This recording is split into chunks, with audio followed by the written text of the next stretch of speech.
Had a number of local industry folks through the facility and shared with them information about how they can be involved. Basically, the bond issue paid for the building itself, and it's about a $9.5 million building.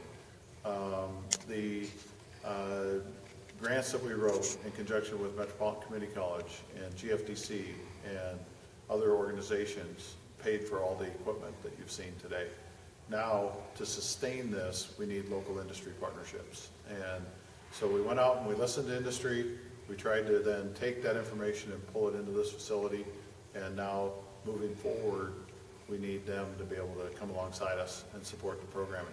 Because everything that you've seen today is industry relevant today, but it doesn't mean that in 2 years, 3 years, 7 years from now, that it's still going to be industry relevant. And if you have to, the automation robotics lab is about $350,000 worth of equipment. So we don't want it to have a negative impact on the overall school district budget to retool a lab.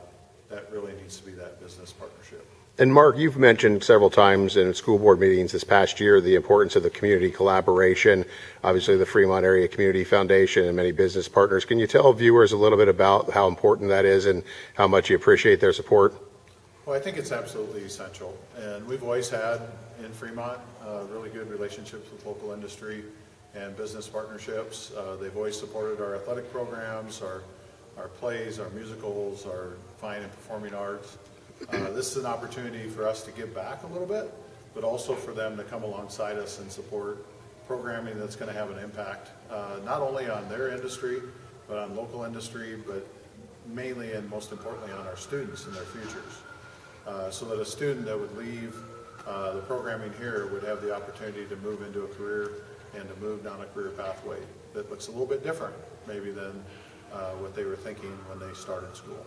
And also, this is the result of a voter-approved bond, and many of those voters obviously have children that are going to come through the district. What would your message be to parents about the education that their future students are going to get here at these new facilities, including the CTE?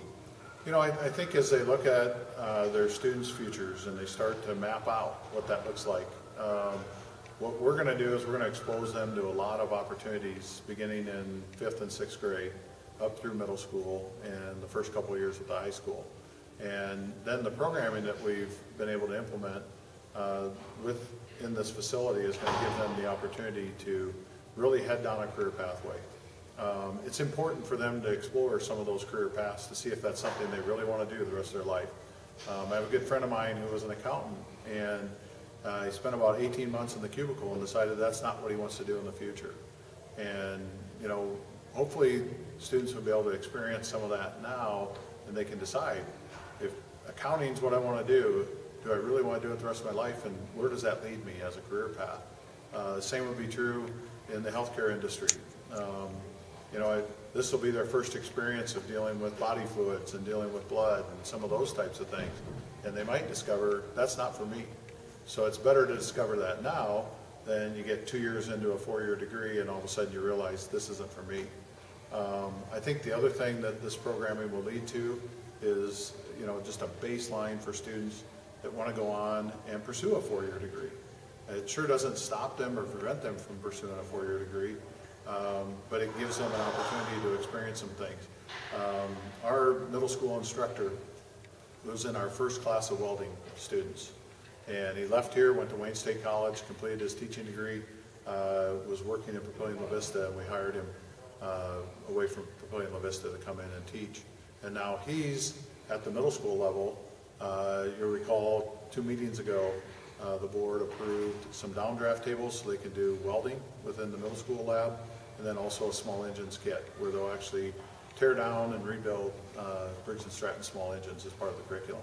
So it gives them that kind of prerequisite opportunity. It gives them some experience in an area that maybe they decide that's exactly what I want to do, or maybe they decide I don't want anything to do with that in the future. But that gives them that exposure to it. Gotcha.